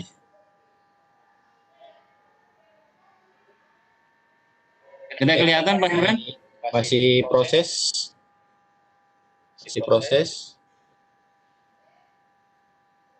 Filenya apa? Oke, sudah tampil. Sip. Sudah tampil ya? Ya. Wah, Oke. Ini Ibu Bapak sekalian. Ya. Ibu Ulfa Samsari Syamsuddin, seorang guru yang mengumpulkan kumpulan tulisan siswa mereka tentang COVID-19. Kami sarankan judulnya ini, Pelangi di Atas COVID-19. Artinya apa? Membangun semangat hidup di atas COVID-19, peristiwa COVID-19 ini. Nah itu jadi bisa, Ibu Bapak. Bapak Ibu mau jadi editor atau penyusun boleh, ya. Yang dijadikan penulis di sini adalah ketua koordinator timnya. Bisa Ibu Bapak. Ini sudah ber-ISBN, sudah terbit, sudah dipasarkan kepada siswa-siswanya. Nah gitu. Boleh, ya. Masih ada lagi? Iya. Masih banyak ini dari kolom chat. Dari Pak Sarwan Pawiseang. Apakah yang dinilai jika naik pangkat hanya yang bertema pendidikan saja? Bagaimana jika tentang puisi, pantun, cerpen? Bagaimana bobot nilai angka kreditnya? Silakan. Baik. Ya. Baik, Ibu Bapak sekalian, mengenai ini kan materi tentang publikasi ilmiah.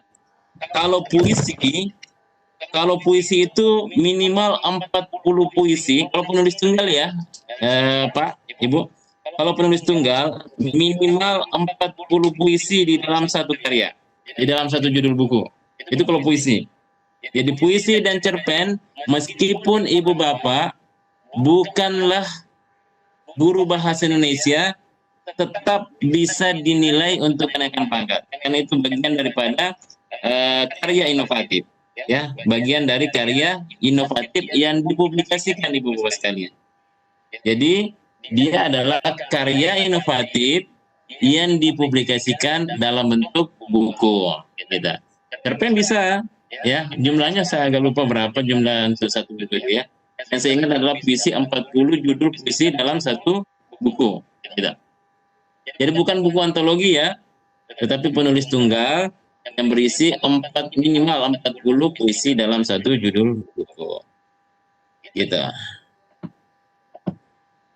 Oke, saya beralih lagi ke yang raise hand. Pak, saya ke Pak Yulianto Dwi. Beliau juga ada kirim pertanyaan di kolom chat, tapi mungkin bagusnya disampaikan langsung. Silakan Pak Yulianto, mic-nya sudah menyala. Ya, terima kasih Bapak. Saya Yulianto dari Batam, Pak. Terima kasih sudah bergabung. Mau tanya tadi beberapa pertanyaan sudah terjawab di awal. Namun ini ada pertanyaan yang lain ya Pak ya. Masa pandemi ini kan banyak sekali kita ikutin kegiatan webinar Pak. Mungkin termasuk juga teman-teman yang bergabung di sini. Namun yang kami tanyakan yang pertama Pak, apakah webinar itu sendiri itu bisa dijadikan sebuah buku karya kita, dan kalau emang boleh, kalau emang bisa, itu seperti apa sih caranya begitu ya, sehingga webinar yang kita ikutin, yang kami ikutin itu bisa membekas menjadi sebuah karya Pak. Itu yang pertama ya Pak ya. Kemudian yang kedua, apakah PTK yang di masa pandemi ini bisa dirubah ke buku Pak? Nah, seperti itu. Itu pertanyaan untuk sementara Pak. Terima kasih. Silakan langsung dijawab Pak Sabil. Terima kasih Pak Yulianto. Inti dari menerbitkan buku adalah publikasi Pak ya. Inti daripada menerbitkan buku adalah publikasi. Jadi apapun tulisan Ibu Bapak sekalian, kalau sudah dibukukan itu bentuk publikasi.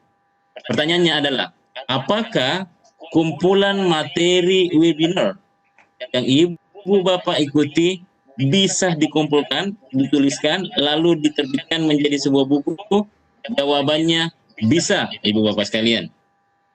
Tetapi yang harus dicatat bahwa Ibu Bapak haruslah mendapatkan izin dari panitia-panitia webinar tersebut untuk diterbitkan konten-konten materinya. Itu untuk menghindari tuntutan-tuntutan di belakang hari Ibu Bapak sekalian. Mendapatkan izin dari panitia ya untuk diterbitkan. Kira tidak ada masalah. Sepanjang ada izin tidak ada masalah Ibu Bapak untuk diterbitkan. Kemudian apakah PTK bisa dikonversi menjadi buku? Bisa Ibu Bapak sekalian. Nah, PTK di masa pandemi bisakah diterbitkan menjadi buku? Bisa Ibu Bapak sekalian. Ya. Nah, untuk konversi menjadi buku ini, Ibu Bapak tidak usah bingung, tidak usah pusing ya. Serahkan saja naskah mentah PTK Ibu Bapak sekalian. Tim kami yang menggodoknya menjadi sebuah buku dengan bahasa yang komunikatif. Bukan lagi bahasa karya tulis PTK. Nah, itu. Jadi Ibu Bapak sekalian yang mempunyai PTK murni ya, PTK sendiri, PTK karya sendiri, yang Ibu Bapak melakukan penelitian sendiri, ya, dan mau dikonversi menjadi buku, Ibu Bapak sekalian tidak perlu pusing bagaimana cara mengubahnya menjadi buku. Ibu Bapak serahkan saja naskahnya ke kami, tim kami yang mengkonversinya menjadi buku yang dibaca layaknya buku-buku yang umumnya, bukan lagi sebuah PTK. Nah, gitu Ibu Bapak sekalian. Saya kembalikan. Baik, kami lanjutkan sedikit boleh Pak ya, biar tuntas.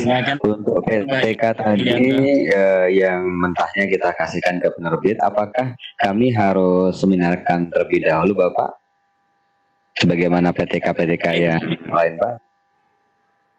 Pak Yulianto, sekali lagi ya, untuk publikasi dalam bentuk buku itu tidak perlu diseminarkan, karena hasil penelitiannya itu kan sudah diseminarkan dalam PTK di lingkup MGMP atau guru-guru yang ada di lingkungan ibu bapak sekalian. Misalnya di lebih dari 3 sekolah kan syaratnya ketika itu harus diseminarkan lebih dari 3 sekolah dan lebih daripada jumlah 15 orang kalau tidak salah, ya. Sedangkan kalau sudah diterbitkan menjadi buku, tidak perlu lagi diseminarkan, Pak, karena kan isinya konten hasil penelitiannya kan sudah diseminarkan pada saat PTK itu kan. Nah, gitu, Pak. Baik, Pak. Terima kasih. Ada lagi, Pak. Baik, Sama-sama, sebentar. Pak. Mudah-mudahan ada manfaatnya. Terima kasih, Bapak. Terima kasih. Sama-sama, Pak. Itu silakan diturunkan raise hand-nya. Saya berikut ke Ibu atau Bapak Jasia Ahmad. Silakan Bapak atau Ibu Jasia Ahmad. Terima kasih. Aktif. Ya, Ya, silakan Ibu. oke. Terima kasih. Assalamualaikum warahmatullahi wabarakatuh. Waalaikumsalam. Waalaikumsalam. Selamat ulang tahun dulu untuk Lentora. Yang Terima kasih. ya. Terima kasih. Udah pernah dengar sih penerbit ini dan malam ini alhamdulillah sudah bisa gabung. Yang ingin saya tanyakan itu kaitannya dengan tadi sangat mudah sekali kesannya untuk menerbitkan sebuah buku dari hasil penelitian. Nah, tadi kan kalau untuk guru PTK ya Pak ya. Nah, ini kita kalau dari dosen itu skripsi. Nah, di kampus kami itu kita sering jadi pembimbing. Untuk penulisnya kira-kira siapa aja? Karena pembimbing ada 2 orang. Apakah salah satu bisa dijadikan editor? Itu satu. Yang kedua, untuk penulisan buku per bab, book chapter gitu ya istilahnya ya. Nah, itu ada batas minimal nggak untuk penulisannya? Karena untuk yang lain-lain saya sudah jelas dengar dari pertanyaan teman-teman tadi. Saya rasa itu dulu Pak. Terima kasih banyak. Saya tunggu jawabannya. Terima kasih banyak Ibu Jasia Ahmad. Ya. Dari Kalteng Baik. Pak? Dari Kalteng ya. Ya, Kalimantan Tengah. Ibu Jasia, ini saya perlihatkan dulu sampul buku. Oke. Ini dari guru dari Kalimantan. Kelihatan ya? Pas. Oke, sudah. Nah, Jadi kita tutup sama kalau ini Tertutup ditulis ininya. apanya? di minimize Tertutup. dulu tampilan ininya. Stop. Oke deh. Oke, ada belakangnya sampai belakang, depan cuman ada ketutupan yang di depan. Oke, ini ditulis guru-guru dari Kalimantan, Ibu. Ya. Pak Usman Umar yang saya katakan tadi, 4 orang. Jadi, jadi Pak Usman kalau itu perpustakaan kalau nggak salah Pak, kepala perpustakaan Pak Usman. saya walau alam dia dipindahkan ke SMK, Ibu, di gitu. pedalaman karena Oh ya, oke. karena dianggap Bukan karakter mampu kalian. melakukan perubahan. Nah, ini keren. Jadi ini kalau untuk 4 orang. Kalau pertanyaan Ibu tadi adalah 3 orang. bagaimana kalau kami membimbing membimbing skripsi mahasiswa, Ya. kemudian mau diterbitkan menjadi buku. Betul. Tentunya Ibu yang naik namanya menjadi penulis yang tetap mahasiswanya, Ibu, bukan dosennya. Iya, iya. Ya, kita mau menerbitkan karya mahasiswa karena kan belum ada tuh. Jadi tetap mereka sebagai penulis, Ya. sedangkan Ibu sebagai dosennya bisa memilih menjadi tim editor. Oh gitu. Iya, iya, iya. Tim editor itu, Ibu, di Perpustakaan Nasional posisinya nyaris sama, di daftar bersamaan. Oh begitu. Nah, kalau di guru, editor itu untuk mengikuti lomba guru berprestasi, nilainya tinggi juga, Bu. Meskipun sebagai editor bukan penulisnya. Oh iya, iya, iya. Kalau editor itu justru ilmuannya lebih tinggi sebenarnya, karena mampu merombak isi buku, merekomendasikan ke penulis untuk mengganti beberapa bagian dan sebagainya, ya kan? Iya, betul. Nah, jadi Ibu ambil posisi sebagai editornya. Kita. Keren itu, Bu, kalau editor. Ya. Terus kita kasihkan skripsi mentah gitu ya, sama seperti PTK tadi lah. Gitu, Boleh, Pak? Boleh. boleh. Oke. Sip. Tapi yang lengkap ya Ibu.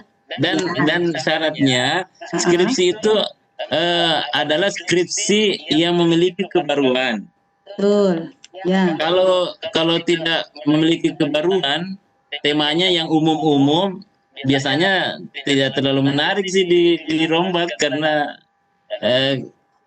kalau mengenai penelitian skripsi dan sebagainya kan ada yang hanya memindahkan tempat lokasi penelitian, hanya memindahkan objeknya dan sebagainya. Itu yang keren itu dari riset, Pak. Dia kepustakaan.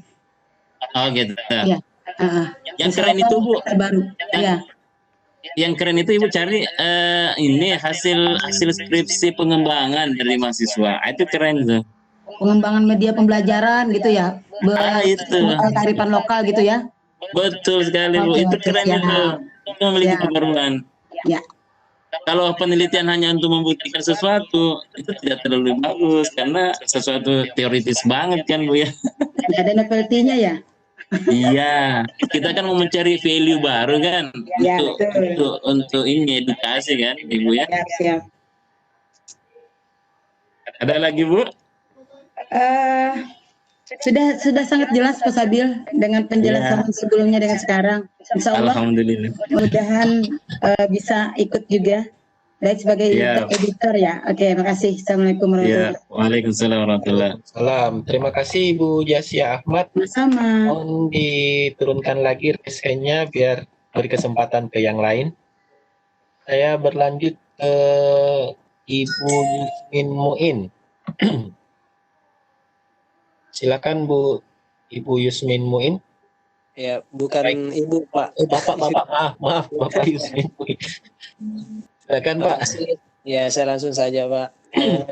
Ini kan saya ini terus terang masih boleh dibilang pemula yang ingin mencoba mengeksplorasi potensi untuk mampu menulis. Saya ingin bertanya tentang ini. Kan terus terang saya ini kekurangan referensi, terutama buku langsung itu. Jadi saya lebih banyak menambah wawasan itu lewat internet, akses Google. Jadi bagaimana kalau misalnya saya ingin mengeksplorasi potensi ini dengan menggunakan referensi internet. Padahal kan kalau hanya mengambil referensi internet kan itu yang saya khawatirkan akurasi kebenaran data atau informasi yang diberikan itu tidak mungkin, kalau saya tidak salah Pak ya, akurasi informasi kebenarannya itu tidak sama dengan buku langsung. Apalagi kalau bukunya itu pengarangnya dari orang-orang yang punya profesi yang memang diakui. Jadi itu kendala saya yang selama ini. Jadi mungkin Bapak bisa memberikan tips untuk mengatasi kendala saya yang ada saya hadapi ini. Kemudian yang kedua, bagaimana dengan pengalaman-pengalaman masa lalu yang saya sebenarnya ada beberapa pengalaman masa lalu itu bahkan jauh-jauh sebelumnya ketika saya masih anak-anak misalnya, tapi sampai sekarang masih menginspirasi saya untuk saya tuangkan dalam bentuk tulisan, dan saya kepingin pengalaman masa lalu yang menginspirasi saya itu bisa saya tuangkan dalam bentuk tulisan yang bisa menggugah orang lain untuk membacanya. Jadi bagaimana dengan keadaan ini yang terinspirasi dengan pengalaman masa lalu, saya ingin mencoba menulis. Sebaiknya tulisan itu berbentuk bagaimana Pak? Itu saja yang dua macam itu yang saya mau tanyakan. Terima kasih atas jawabannya. Baik, langsung Pak ya, Pak Imran. Silakan Pak, langsung. Baik, luar biasa Pak, luar biasa, semangat menulisnya luar biasa, keren. Ya, baik. Yang pertama, bagaimana mencari referensi ketika kita memiliki daya jangkau untuk mendapatkan buku real book ya, real book atau buku nyata. Sekarang Pak, ada sumber website yang memang menyimpan digitalisasi buku. Yang paling populer di kalangan kita adalah, di kalangan guru dan dosen adalah di Google Scholar. Di Google Scholar itu Pak, sudah banyak di dalamnya. Ada jurnal, ada majalah resmi, bahkan ada buku. Dan mau dapat tahun-tahun berapa, tahun terbaru ada, tahun berapa saja yang Bapak mau. Jadi rekomendasi saya, karena itu yang saya gunakan, artinya apa? Memiliki buku-buku digital dan jurnal resmi, ya, di situ resmi dan valid, akurasinya bagus, tinggi, karena diindeks oleh Google sebelum dimasukkan di Google Scholar. Rekomendasi saya adalah di Google Scholar, ya, atau kalau dalam bahasa Indonesia Google Cendekia. Ya kan? Oke. Terus yang kedua, luar biasa kenangan masa lalu ingin diceritakan kembali agar bisa mempunyai manfaat untuk generasi yang akan datang. Silakan ditulis Pak, ditulis. Banyak sekali orang-orang yang menceritakan masa kecilnya, kemudian dinikmati orang masa-masa sekarang. Bagaimana bentuk tulisannya? Ditulis saja dalam bentuk narasi deskriptif Pak, narasi deskriptif atau teknik bercerita biasa saja. Saran saya, tulislah dengan gaya Bapak. Tulislah dengan style Bapak. Jangan mencoba untuk menggunakan style orang lain. Karena itu Ibu, Bapak akan repot. Tulis alami aja Pak. Nanti semisal serahkan ke tim editor. Apakah Bapak yang tunjuk editornya, ataukah misalnya kalau kami yang menentukan editornya. Karena kami punya editor tergantung genre tulisan yang ditulis oleh para penulis pemula gitu. Oh iya. Makasih banyak Pak. Semangat Pak, semangat Pak Yusmin ya. Iya. Makasih banyak Pak atas motivasinya. Sama-sama Pak. Terima kasih Pak Yusmin atas partisipasinya berdiskusi malam ini. Mohon diturunkan lagi raise hand-nya biar beri kesempatan ke yang lain. Saya coba ke Ibu Oktanovia. Silakan Ibu. Terima kasih. Assalamualaikum warahmatullahi wabarakatuh. Waalaikumsalam. Ya, kendala saya sama dengan Bapak yang tadi Pak ya, untuk catatan kaki untuk daftar pustaka itu kadang kita terkendala. Cuman karena sudah ada tadi dari masukan dari Bapak penyaji itu Google Scholar, saya coba dulu untuk mencarinya di sana. Itu mungkin yang bisa disampaikan Pak. Terima kasih. Assalamualaikum warahmatullahi wabarakatuh. Terima kasih. Waalaikumsalam warahmatullahi. Mantap Bu, silakan dicoba ya. Ibu akan terkaget-kaget. Gudang informasi, buku-buku di situ luar biasa. Mau berbahasa Inggris ada, bahasa Indonesia ada, mau bahasa Perancis ada. Oh iya. Oke, Pak. Nah, Ibu Bapak sekalian, ada slide foto sampul buku yang saya kirim. Adik ini menulis buku. Ini kumpulan nasihat. Ya, sebenarnya dia kumpulan hadis Nabi Muhammad SAW. Dia jadikan sebuah buku Ibu Bapak sekalian. Ya, nasihat yang terkait dengan untuk wanita. Jadi apa saja sebenarnya bisa ditulis. Ini seorang pemudi yang mengumpulkan kumpulan hadis-hadis terkait dengan nasihat untuk para wanita. Jadi semua bisa Pak. Ya, yang penting kalau Ibu Bapak mengambil sumber ya ditulis dengan jujur. Kita sudah sepakat sebagai orang akademis bahwa menghindari plagiatisme adalah menuliskan sumbernya. Ya, saya kira begitu ya. Ada lagi, Pak Imran? Bagaimana Ibu Oktavianova? Sudah Oke, paham Pak. Ya, ya. Terima kasih. terima kasih Pak. Ya. Kita coba ke kolom chat karena yang resen sudah tidak ada.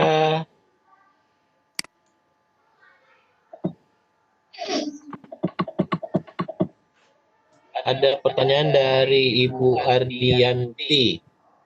Kalau kumpulan puisi atau cerpen yang dibukukan nilainya berapa, Pak?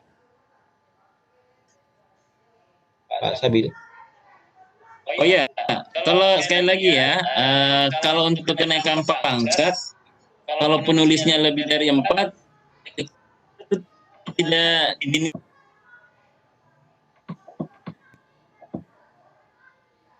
Kalau guru berprestasi itu tetap dinilai. Jadi maksimal 4 orang, 4 orang penulis ya. Untuk kalau penulis tunggal puisi misalnya tadi saya katakan 40 puisi. Jadi 40 puisi satu orang dalam satu buku. Itu angka kreditnya berapa? Angka kreditnya berapa Pak Sabil?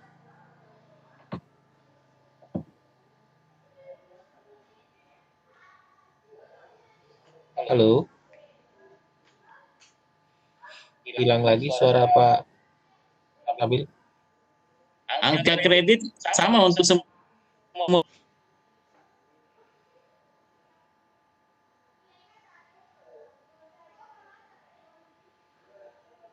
buku.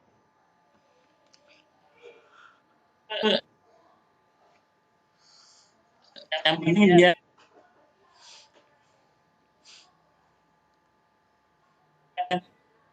dia ber-ISBN. Kalau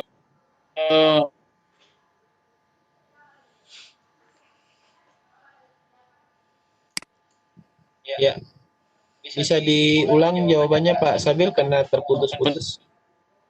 Penulis tunggal ya dapat 3.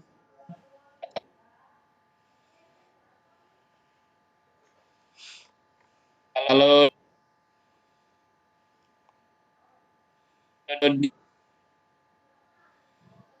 ya, audio dari narasumber kita masih terputus-putus. Tapi kalau seingat saya di buku 2 PKG itu satu judul buku penulis tunggal itu nilainya 3 angka kredit.